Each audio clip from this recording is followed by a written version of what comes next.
most flights appear to be taking off and landing successfully.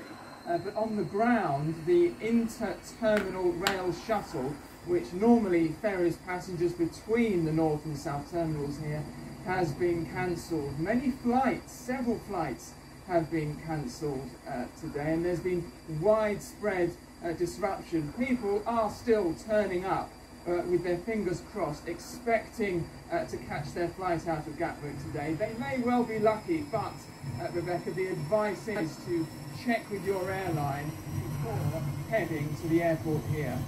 Yes, those pictures, Charlie, really capture how treacherous it is. I just wonder, given the number of cancellations you're talking about, is there any sense of the knock-on effect that this could have? It's clearly going to go on for a few days, isn't it?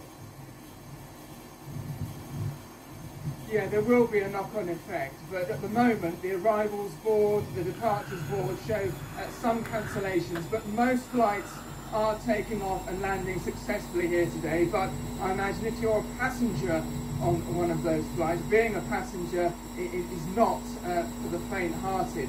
One flight came from Bordeaux to Gatwick here and had 2 attempted landings here at Gatwick. Before the pilot took the view it was just too dangerous, that flight left Gatwick, returned to Bordeaux and was cancelled. Will we see some more of those? Well, it's quite possible. We haven't seen the last of this storm yet.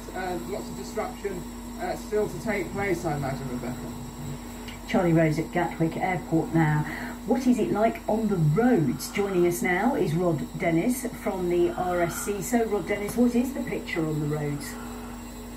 Well, actually, Rebecca, it's actually not a bad picture. Of course, there is some damage occurring. There's trees fallen. It's a very difficult situation out there. But from what we can tell here at the RAC, a good number of drivers have followed the weather advice that runs sort of throughout this week and decided not to travel today.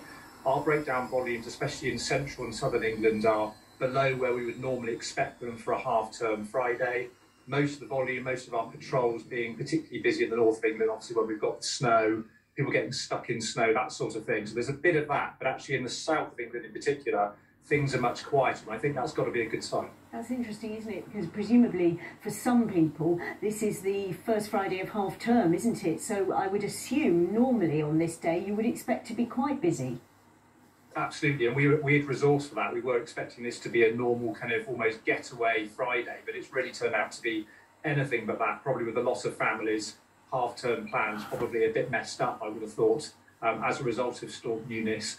I think people will be looking forward over the next couple of days, though obviously the storm's yet to completely run its course. As it's moving over towards the east, we are seeing greater impacts there.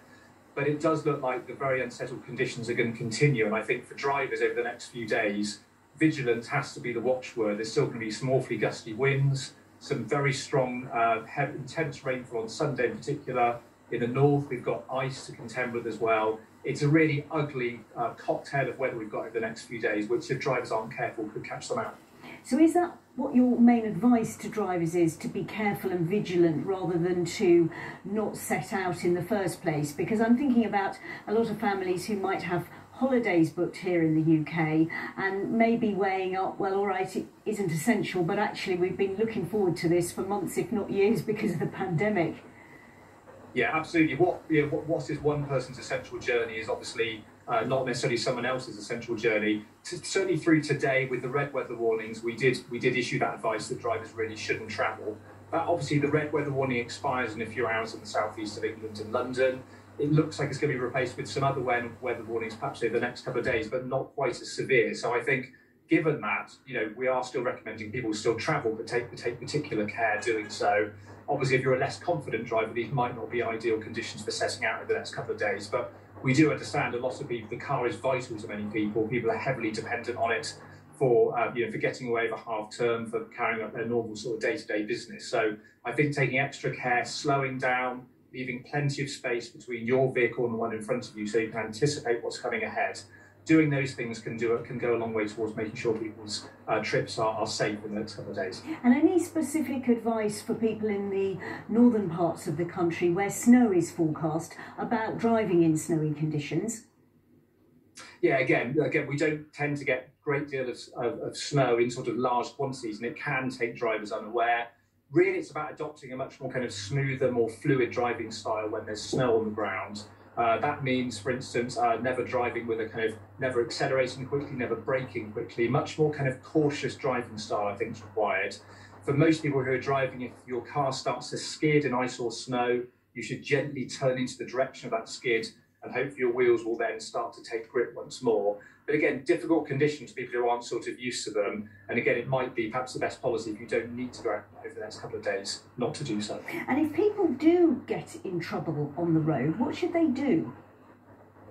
Well, again, it's really vital people have a kind of emergency kit with them. So we always recommend here at the RAC, in wintry conditions, carrying things like blankets, some extra food, drink, that sort of thing, and a fully charged mobile phone, obviously, because you're going to need to reach your breakdown service provider if you've got hopefully got breakdown cover, or your insurer if it turns out to be something more dangerous, such as a collision. Our teams, I have to say, Rebecca, are working incredibly hard this afternoon. I would like to thank them for all of their work. All roadside workers have got some really difficult conditions over the next few days to contend with. We are getting to customers as quickly as we can, but of course it's a rapidly changing situation and not ideal conditions for anybody. Lord Dennis from RAC Breakdown, thanks very much for your time. Good to talk to you.